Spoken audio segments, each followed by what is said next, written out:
Muy bien, alumnos. El día de hoy vamos a tratar el Imperio Carolingio. Vamos a hablar de uno de los cuatro grandes imperios medievales que surgieron en la Europa posterior a la caída de Roma. Pero para hablar del Imperio Carolingio, chicos, primero tenemos que hablar la historia del reino de los francos, ¿no?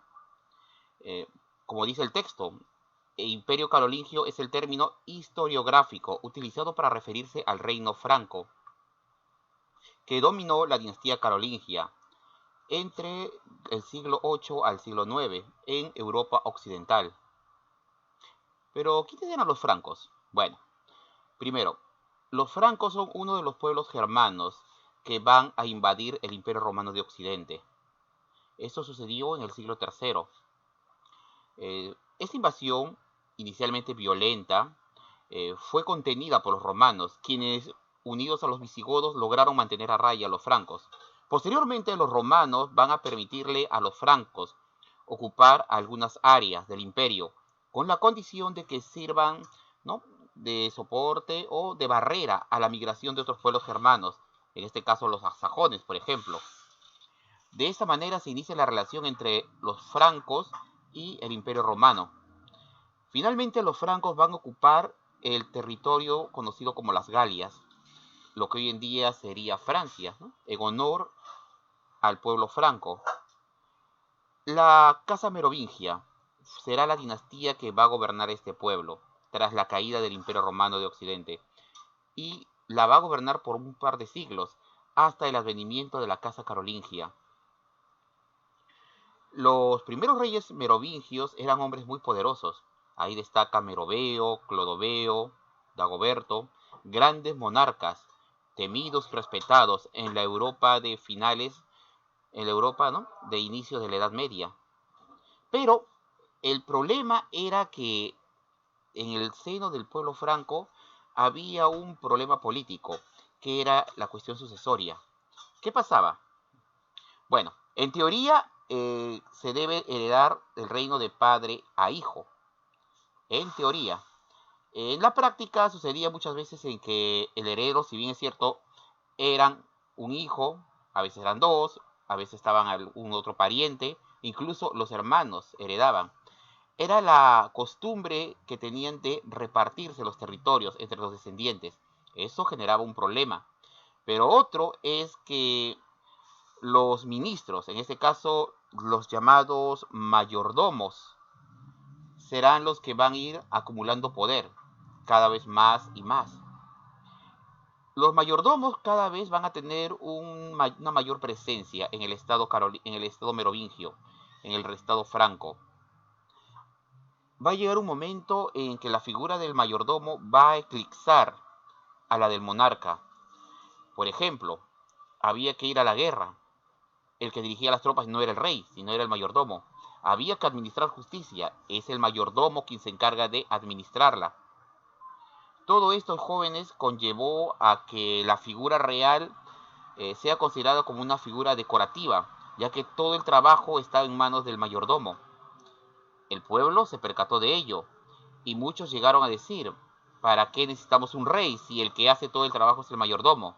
Es por ello que la población bautizará a estos últimos gobernantes merovingios con el apelativo de reyes holgazanes, ya que para los ojos del pueblo ellos no hacían nada. Pero no olvidemos que esta situación se debió a la costumbre política que estos tenían. Así, a los reyes merovingios se les suele vincular con el Santo Grial. Según una leyenda, los merovingios o la casa merovingia fue iniciada por uno de los descendientes de Jesús. Pero bueno, eso quedó solo en las leyendas. Hablemos ahora, jóvenes, de lo propiamente de los mayordomos. Los sucesores de Clodoveo son los llamados reyes vagos, reyes holgazanes. Pero, chicos, hubo un mayordomo que va a destacar por encima de los demás. Su nombre, Carlos Martel.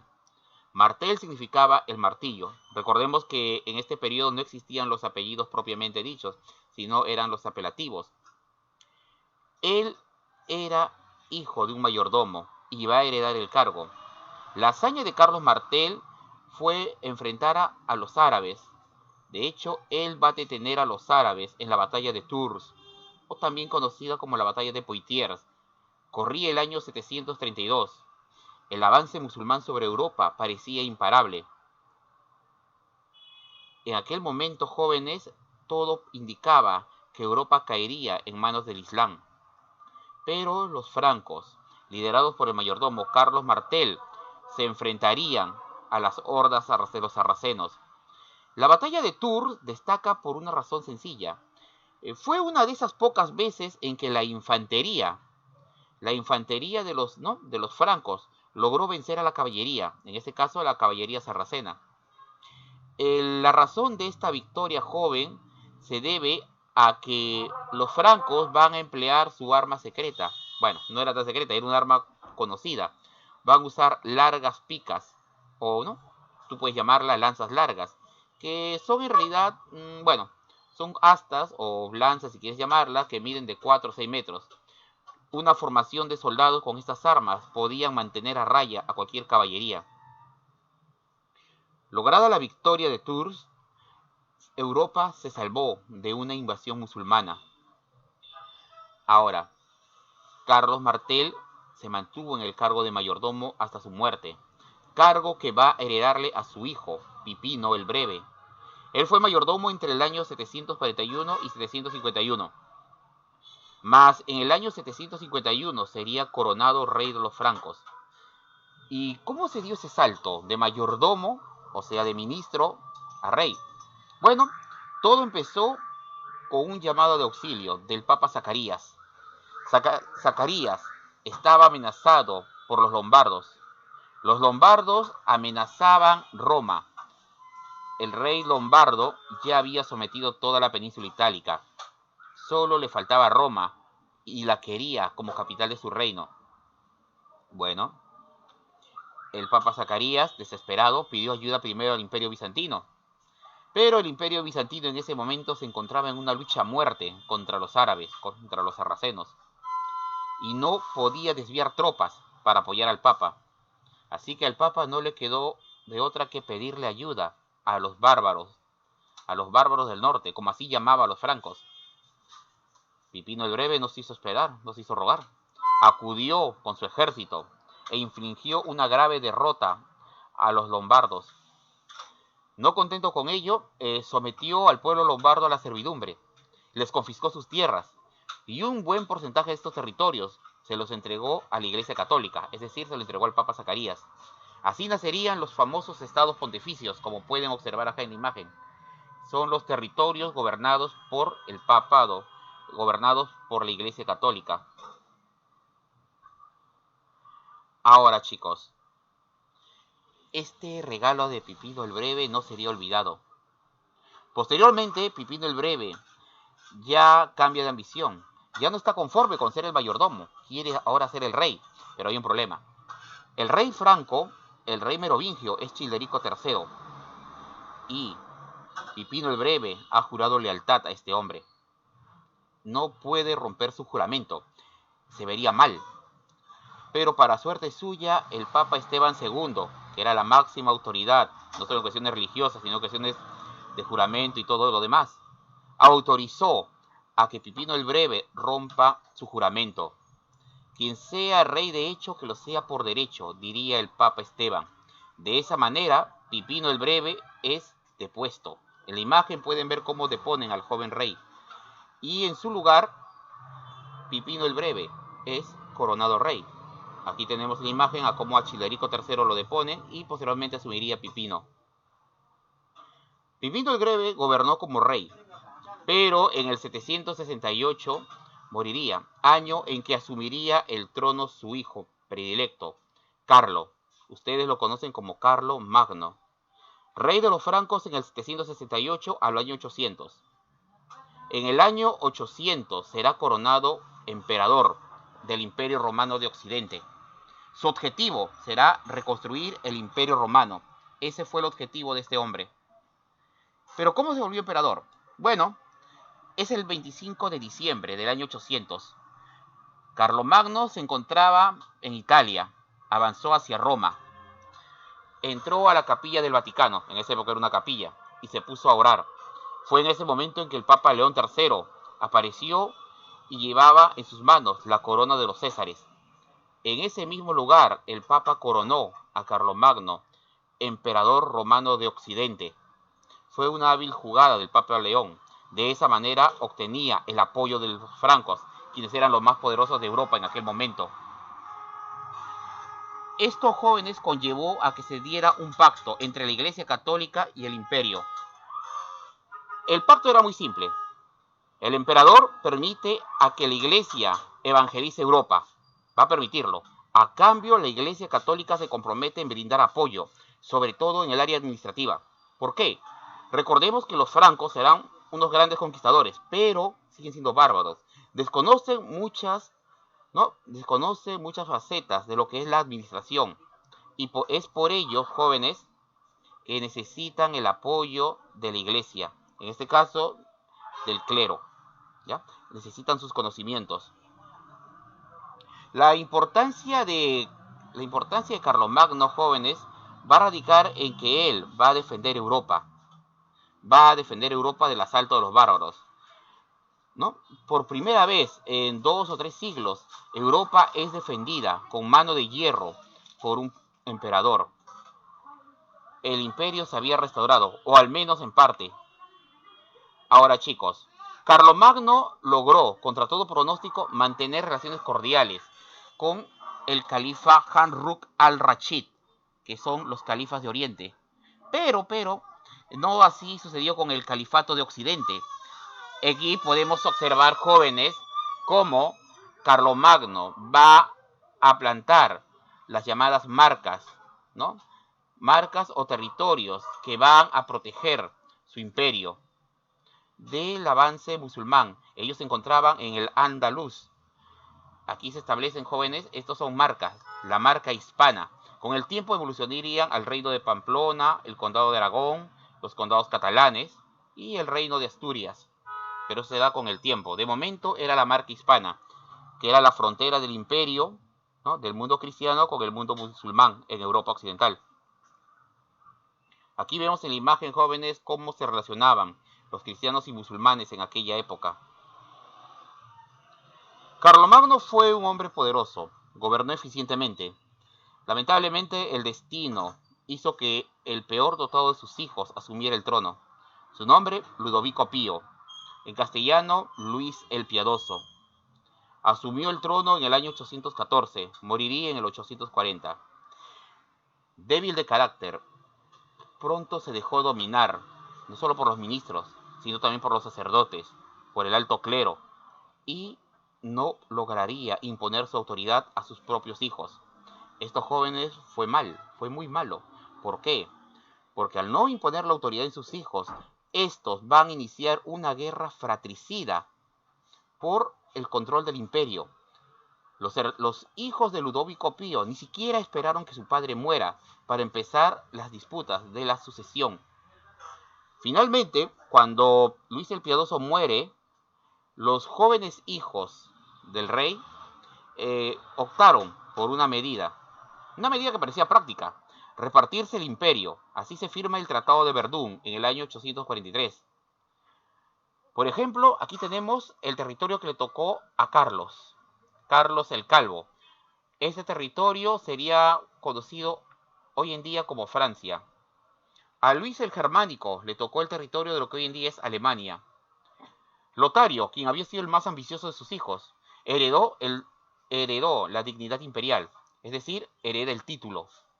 Se le entrega el territorio, la llamada Lotaringia, que es el norte de Italia, parte de la costa francesa, los actuales Países Bajos y Bélgica. El problema es que Lotario recibió un territorio con fronteras abiertas. Él era el más ambicioso, pero no va a poder contener la ambición de sus hermanos, de Carlos y de Luis. Pero eso, ya jóvenes, sería el inicio de otras guerras que nos llevarían a la desintegración de Europa. El Imperio Carolingio, jóvenes, vamos aquí a ver cómo se organizó. La capital del imperio es la ciudad de Aquisgrán. Ah, sí, recordemos, el imperio es una monarquía absolutista. Las capitulares son las leyes del imperio. Están inspiradas en las leyes del antiguo Imperio Romano, en los códigos germanos y en la tradición cristiana. Un ejemplo. Por ejemplo, chicos, se decretó que el domingo, que era el día sagrado para la Iglesia Católica, sea considerado como día de descanso de manera oficial en todo el imperio. Ninguna oficina administrativa abriría ese día. Era un descanso general para todos. Pero, ¿dónde se acordaban las leyes? Bueno, cada 2 años se celebraban las llamadas asambleas de mayo. En Europa era la primavera. Aquí se reunían los representantes del pueblo, los representantes del clero y los representantes de la nobleza. Su misión, elaborar las capitulares, es decir, las leyes. Una vez que se acordase, se escribiría la ley y sería firmada por el emperador. Y sería respetada por todos en el imperio. Nadie la va a discutir. Cada 2 años volverían a reunirse a ver si esta ley funcionó o no, o debía crearse otra o anularse. Ahora, el emperador necesitaba garantizar que sus órdenes sean obedecidas y cumplidas sus leyes. Para eso tenía los missi dominici.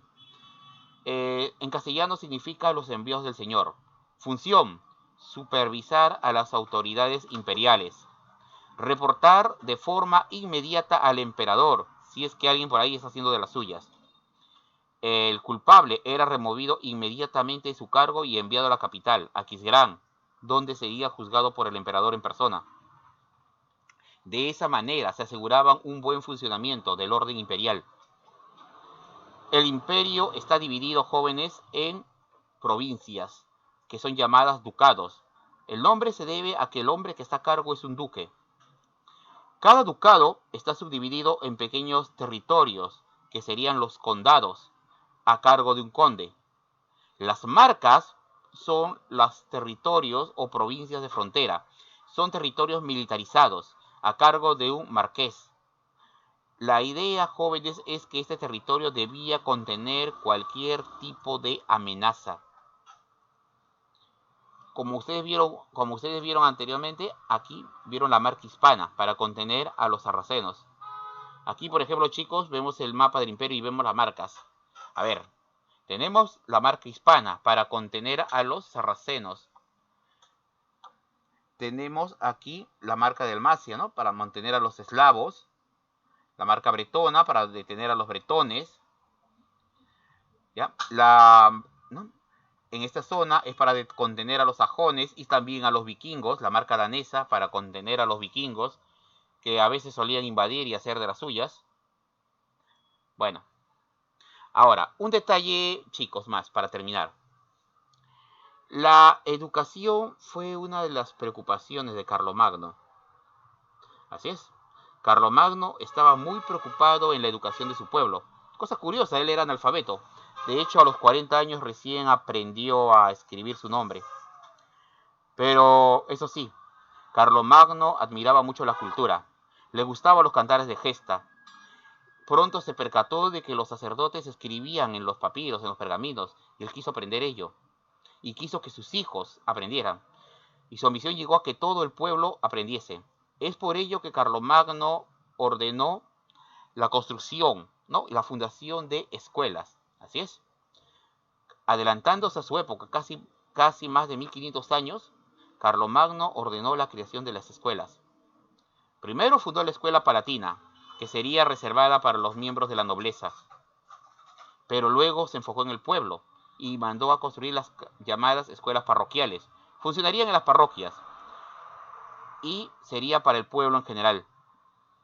Finalmente, Carlomagno se percató que el clero también debía estar instruido y para ello creó la escuela conventual, donde los jóvenes que salían de la escuela parroquial o palatina irían y se formarían para ser miembros del clero.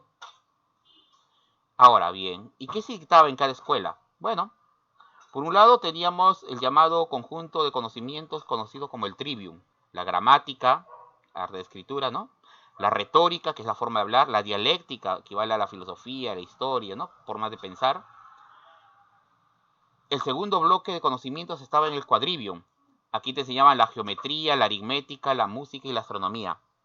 De esa manera el imperio, ¿no? Carlomagno buscaba de dar conocimientos. Pero un detalle más, chicos.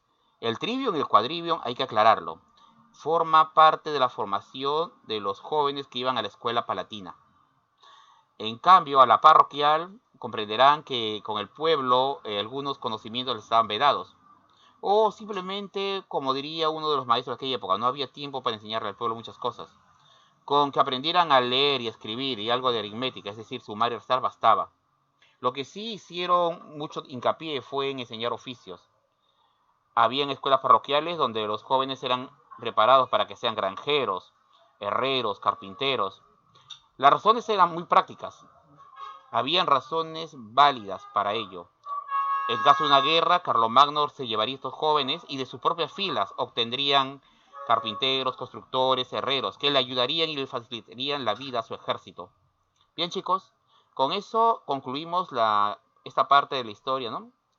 Terminamos de hablar del Imperio Carolingio.